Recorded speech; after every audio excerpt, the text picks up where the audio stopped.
The Eagles shocked the Saints 15-12 in New Orleans. I'm sure y'all are probably happy you haven't heard from me yet because the New Orleans Saints were looking absolutely phenomenal through the first 2 weeks of football. Had me feeling a little delusional because the only time another team had come out and put up 91 plus points through the first 2 games of the season was the 2009 New Orleans Saints when they won the Super Bowl, and the Super Bowl's in New Orleans this year. But that was 2 weeks ago. That was a week ago. This game kind of exposed those weaknesses that us Saints fans were worried about coming into the year. Eric McCoy going down on the third play changed everything that this game was supposed to be about.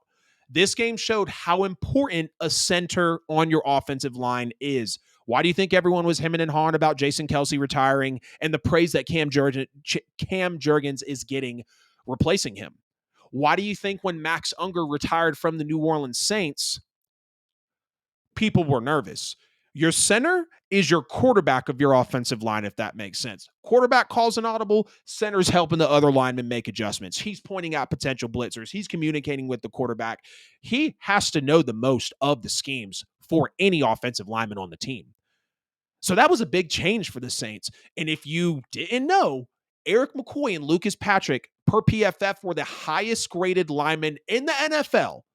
Not on the Saints, not in the NFC, not in week 2 or week 3. The two highest graded offensive linemen in the NFL belong to the New Orleans Saints, stepping into that contest with the Philadelphia Eagles. So you slide your best offensive lineman in Lucas Patrick because Eric McCoy was first grade, Lucas Patrick was second grade.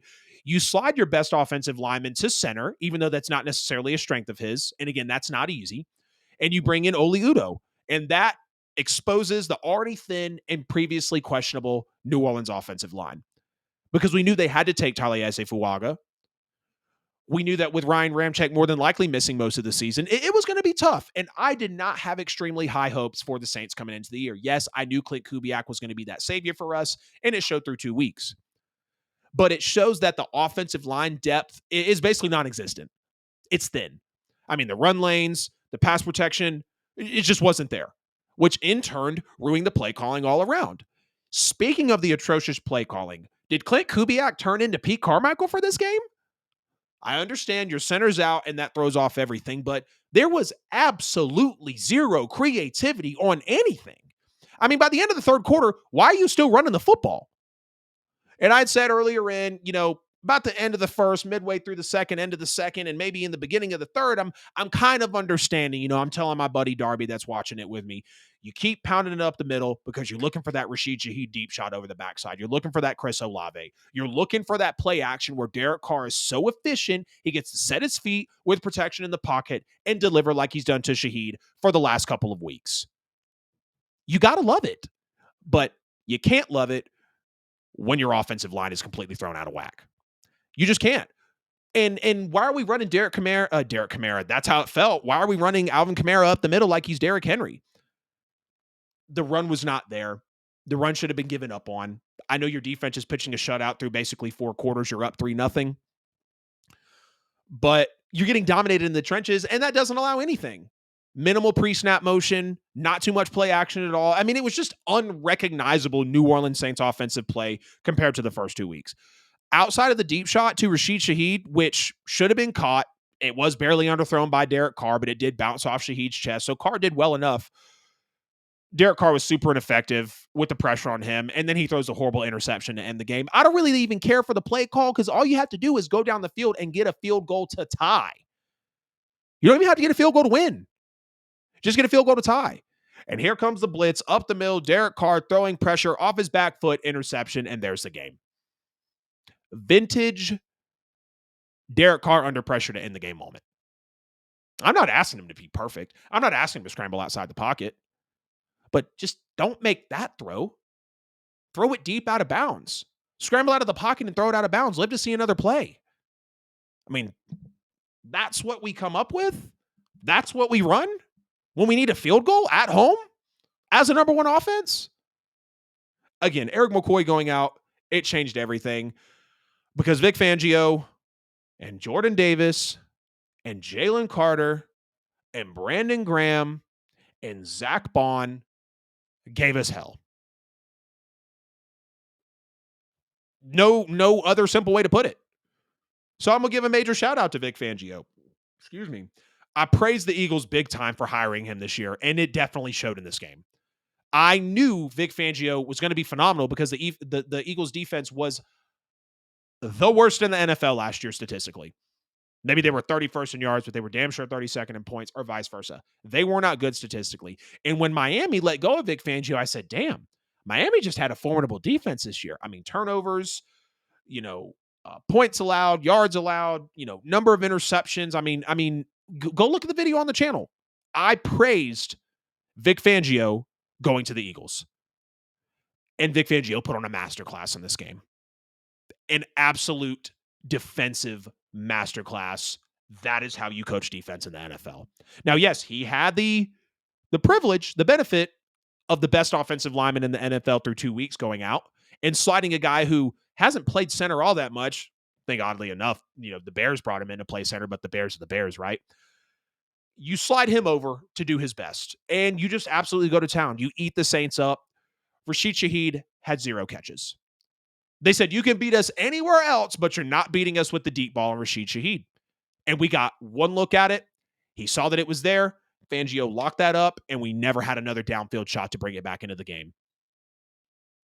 The Eagles were not going to get beat deep. And I respected it. Vic Fangio is him. Vic Fangio is one of the best defensive coordinators in this league. People want to shout out the defense. I will in a way. They only give up 15 points. You're pitching a shutout going into the fourth quarter. You did the best you could. But snap for snap, Philly was getting what they wanted. I mean, Saquon Barkley averaging over 8 yards a carry. Dallas Goedert having a record day. Devontae Smith before he got knocked out of the game. I mean, it just felt like there were not many defensive stops for big explosive plays anyways. Yes, we obviously made them punt a lot. Yes, obviously we pitched a shutout going into that. But the way that the defense bent, and then finally broke, we gave up 460 yards of offense in the game. And we put up 218, 220 as a team. That's embarrassing. That's extremely embarrassing. And you just have to give extreme credit to the Eagles for capitalizing on that moment when they knew the Saints got thrown off. The Eagles had almost 7 yards per play. I know the NFL is about points, but eventually when you start giving up yard after yard after big play, you're going to get 22 dropped on your head. You're going to get 28 dropped on your head. You're going to get 30 plus dropped on your head. Saints haven't done that yet.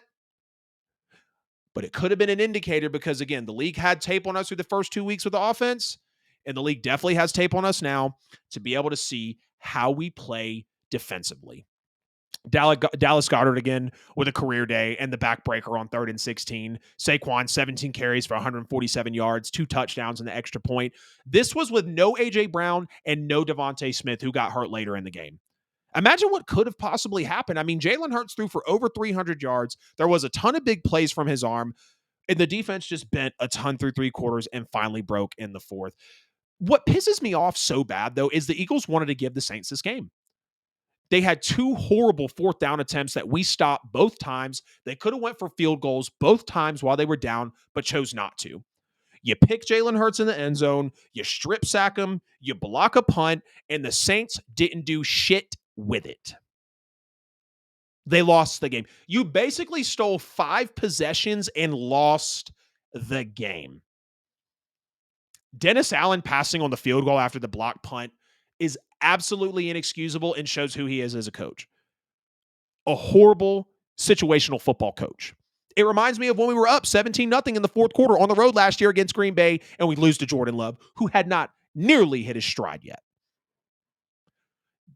Dennis Allen, again, falling short in a situational football moment. We could have been up 6-0. We make them go score a touchdown to go ahead by 1. It just changes the dynamic of the game. I mean, you're in the driver's seat. Running man coverage on 3rd and 16 reminds me exactly of what Dennis Allen did when the Saints lost to the Niners 48-46 in December of 2019. It was arguably the game of the year. The Saints were at home. It was huge. Jared Cook, 2 first quarter touchdown passes, goes out with a concussion. I mean, it was like it was like Rams Chiefs Monday Night Football, but it was December of 2019. And you know exactly which game I'm talking about. Man coverage on this play is just stupid. Blanket the field, keep everything in front of you, and you see our defenders colliding with each other. I mean, Devontae Smith is out. AJ Brown is out. Obviously, you know Saquon is a threat, but who else are they going to be looking for the primary target when Goddard had already had, to that point, 9 catches for 110? And he breaks your back with the 61-yarder at the end of the game. Just for the Saints to not take points. I mean, why do coaches hate points? Nick Sirianni is an absolute buffoon for what he did, and he still came away with the win. That's probably the only reason he'll keep his job.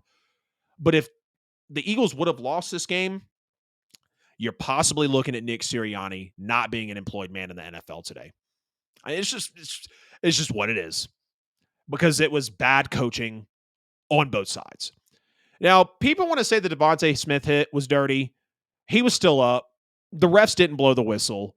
I don't think it was a dirty play. If you would have, the Saints are Bush League and they're front runners and Bounty Gate 2024, right off in the sunset with your ignorance, baby, because it's bliss according to you. If anything, Devontae Smith should have went down because he was still putting up a fight. You don't have to show how tough you are all the time. Go down, save that lick for another play when you need it. I hate that Devontae got split in half. Absolutely hated that. But let's not sit here and say that our player intentionally tried to hurt him. And even if you want to say that Peyton Turner spit on him, even though I don't like Peyton Turner as a player, I'd like to believe that that was not the case. He was spitting on the ground. Perception, people. Perception is reality. I understand it's hard to forgive the Saints 15 years ago for the Bounty Gate scandal. I'm a little disgusted by it as a fan. The NFL was a different world back then. I don't think anybody should be hurt, but you damn sure should try to hit people as hard as you possibly can. Not to hurt them, but back in the late 2000s and early 2010s, you're allowed to hit people. Clearly, the Saints took it too far. Let me not get off topic with Bounty Gate, but, all this coming back around, they're the dirtiest team in the league. It was Bush League. I guess you could say what was Bush League was Trevor Penning blocking Slay out of bounds. Just absolutely boneheaded penalty. And Trevor Penning had played well through a couple of weeks. And that is the definition of doing your job too well. You have to have that situational awareness, realize that big white boundary is coming up, and just let him go.